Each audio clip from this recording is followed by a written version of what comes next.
6 police officers suspended following attack on Betelnut Market. We need to do things correctly. Drug and alcohol abuse main cause of sexual assaults. And Hekari United bounce back in OFC.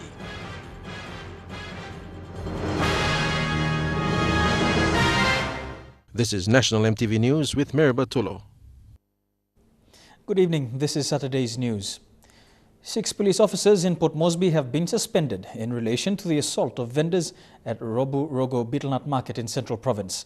National Capital District and Central Divisional Commander Jerry Frank, when announcing this, said the police hierarchy will not entertain ill behavior by police officers. Commander Frank said all 6 officers are subjected to the law and are on full suspension. Frank described their actions as unprofessional and said the incident could have been prevented if the officers have acted ethically. The suspended officers are members of the Dog Unit and Special Services Division or SSD. Their suspension is a result of their involvement in assaulting and damaging private properties. After the cars were released, thank you to the community, on our way back, we took advantage of otherwise fit to destroy the markets on our way back. On Tuesday, vendors at Roburogo, about an hour's drive out of Port Moresby, claimed a number of police officers physically and verbally assaulted them, destroyed their properties and drove away with money they took off them. Money blow man, all cook him down, all get us something. Then told our wives, buy me blood, rape me blood. They argued that reasons for the assaults were unknown and claimed they were innocently attacked. This footage taken on Thursday shows the aftermath of what locals claimed as an illegal raid. For the officers who were suspended, they will be investigated by the Police Internal Investigation Unit. I'm not going to hide the fact that as a police officer, a professional police officer, we need to do things correctly and within the law. And for the affected villages, they will have to dig deeper into their pockets to buy back the things they lost during the raid. Taklagunga, National EMTV News. Southern Highlands Provincial Police Commander Sibron Papoto says general law and order problems in the province have decreased. He says this is due to increased manpower in the province. However, PPC Papoto says the abuse of drugs and alcohol is contributing to cases of sexual assault being reported to police. Southern Highlands Provincial Police Commander Sibron Papoto, in a recent interview with EMTV, said unlike previous years, this year has been quiet for Southern Highlands. In the province, it's really quiet. We no longer experience any major tribal fights. Related on major incidences. For some reasons, they have not been reported. Probably because those places may not be accessible by road or by air, or people find it difficult to report to police. But generally, there is a marked reduction of major crimes being reported in the province. Like we used to have a lot of... Number of reported cases of crime and tribal fights have decreased in recent months, and he says all credit goes to the provincial government for supporting in terms of vehicles and firearms for the force. Provincial government is, supporting us with logistics, vehicles, firearms, and at the same time, building some houses for our policemen, and then getting extra policemen in. The PPC says frequent road check along the highway is also contributing to the decrease in law and order problems. However, there are some cases of sexual assault originating from abuse of drugs and alcohol. The Provincial Police Commander thanked commanders of Jiwaka and Western Islands provinces for helping in managing the liquor ban in Southern Islands by having frequent road checks that are controlling the smuggling of alcohol into the province. Michelle Amba, National EMTV News. Primary schools within the Moresby South electorate in NCD are in dire need of maintenance. This was revealed by MP Justin Chechenko when he inspected the Service Moria Primary School. The MP says the NCD Education Division is not doing its job in assisting to maintain primary schools within his electorate. MP Chechenko yesterday was at Service Moria Primary School in the nation's capital to inspect the school's sanitation, water and toilet systems. The primary school was shut down by the health department after water problems led to the degrading of its toilet systems. MP Chachenko says the NCD Education Department is responsible for school maintenance in NCD and the department should start doing its work. NCD Education Department really need to look at themselves and see where these money is going. What we're finding is the actual maintenance and renovations of the school facilities are just not happening in any of the schools. Isowa More from the NCDC Health Division, after inspecting the new temporary water upgrades done by the MP, gave the clearance for the school to be reopened this coming Monday. However, More says the temporary maintenance is still not enough to support the school's population. 3 water closets for 1,000 students, that is still insufficient. But as the minister has given his assurance to, for us to close reopen the school and get the toilet going, we'll give our okay to go for the school to go on. The MP also gave his assurance to parents and children that the school will reopen and proper maintenance will be done. He also announced the rebuilding of the Sevese Moria Elementary School. Stanley Oved Jr., National MTV News. You're watching National MTV News. Prime Minister assures road link for Pomio to Kokopo and NCD vendors cry for proper market spot. Those stories after the break.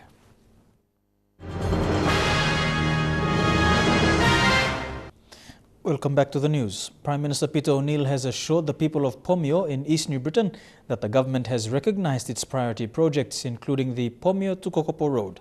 The road, described as a missing link, is expected to undergo construction after the district's by-election. Prime Minister O'Neill gave this assurance while campaigning for his PNC candidate for the Pomio by-election. Road access linking Kokopo town to Pomio will be a priority after the by-election. But I am not going to make any promises to you today. But if we do not connect you by Kokopo in 2017, please blame me. Yeah? People are blaming me. Next 2 years, we will make sure that last 8 kilometers, Governor Totogland, we will make sure we deliver to you. The Prime Minister told the people of Palmalmal, Warangoi and Sinivit local level governments that district services improvement funds for Pomio are held up in trust account awaiting a new elected MP. The district funds are held in trust account following the sentencing of former MP Paul Tiensten. O'Neill says this year, after the by-election, the district will receive back payment of district support grant of close to 25 million kina. Time you may link in Pomio Kokopo, opportunities will come because plenty of tourists all around the world, they want to go and experience unique culture. While the government is committed to all 89 districts, it is estimated that by 2017, a sum of over 70 million kina will be spent in implementing the government's 5 main policies. Meanwhile, campaign period for Pomio Open is still continuing, while Sundown Regional and Goilala Open are still pending. Quintan Alomp, National MTV News. The National Capital District Commission is embarking on an exercise to remove barbed wires and spiked fencing within residential areas as a measure to beautify Port Moresby. NCD City Manager Leslie Alu says the move is the result of a decision the Commission reached in 2007. While many residents argue that the exercise is costly, the City Manager says the fencing policy applies to only one side of residential fences. Basically to remove all the graffiti that was on the fences. We had secondly was to improve the image of the city without having those color-bond fencing and spike fencing. It gave us a bad image. Street vendors at Gerehu in the nation's capital are calling on NCD Governor Poes Pakop to allocate a proper market area for them to sell their goods. On Tuesday, city authorities destroyed their market tables and stopped them from selling goods in public areas. The vendors are now waiting on the governor to find a place for them to sell their wares. The vendors' cry for a proper market area is an old concern. Despite the issue being flagged in the media, concerned authorities like the National Capital District Commission and the Office of the Member for Mosby Northwest have only responded with temporary solutions. But what the vendors want is a proper and permanent area where they can use to market their goods. Doris John is not only a mother, but a breadwinner. She earns a living through the sale of her goods. So now all passe mo sem na ba mi plan go si Manilo we now se by rent la house na by kay na sta vem hard now.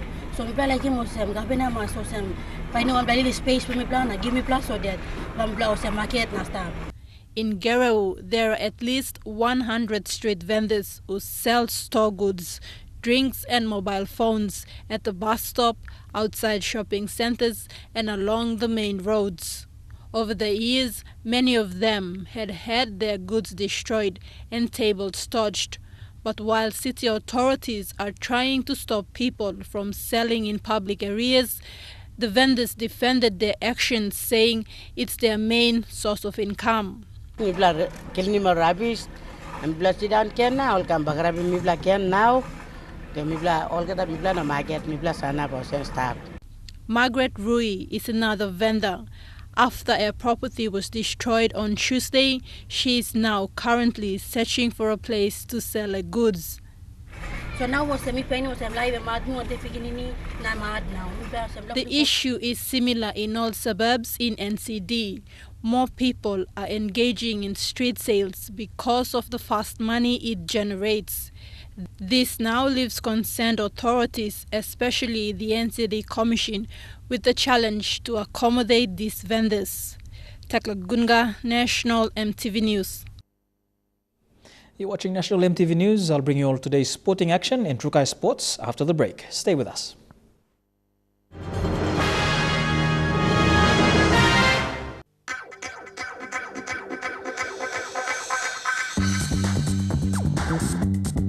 Trukai Sports.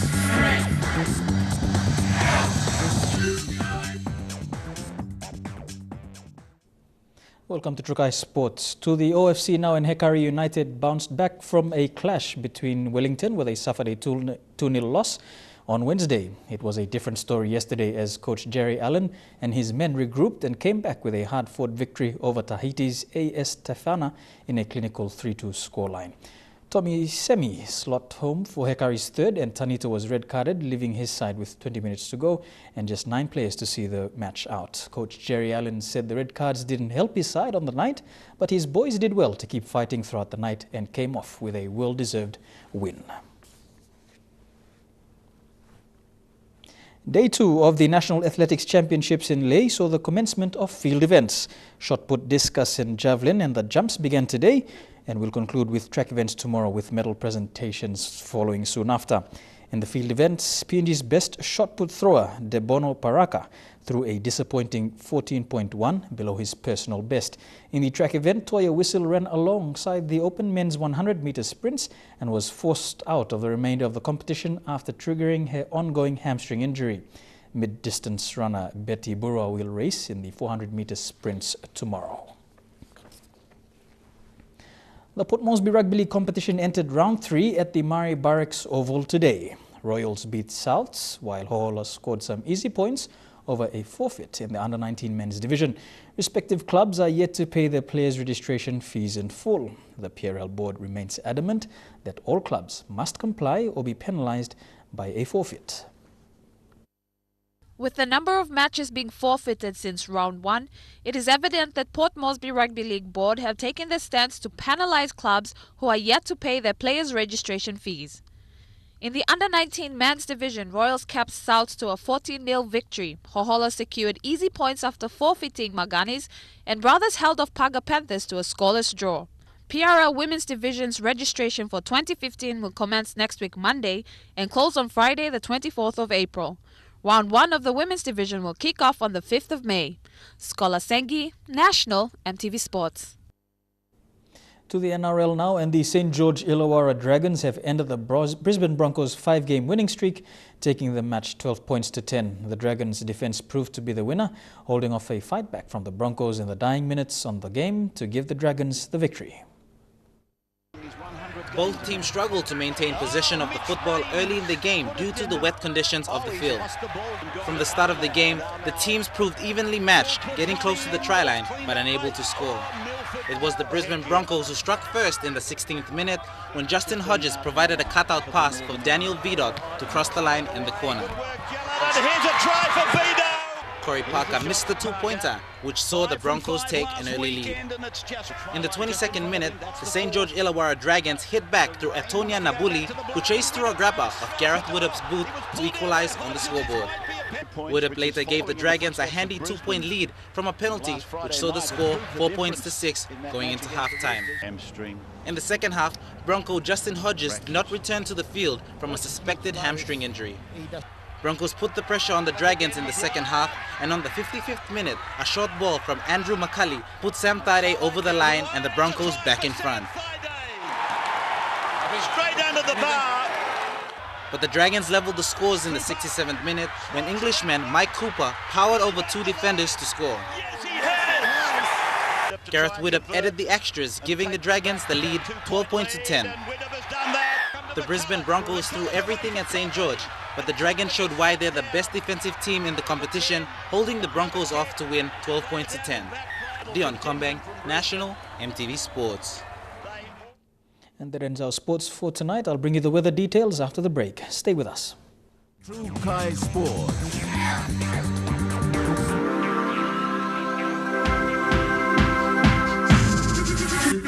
True Kai Sports.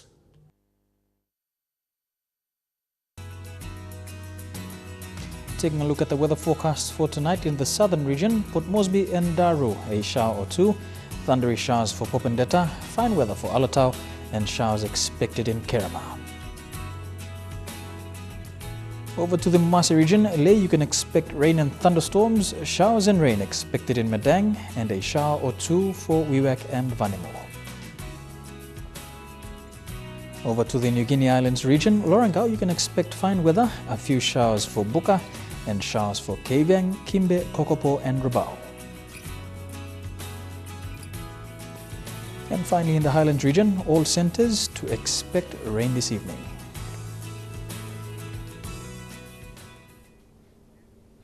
Before we go, recapping our main stories for tonight, 6 police officers suspended following highway assaults, high rate of sexual abuse in Southern Highlands Province, and Hekari United beats Tafana FC in the OFC. And that has been the news, sports and weather for today, Saturday, the 18th of April 2015. From the news team, pleasant viewing. Good night.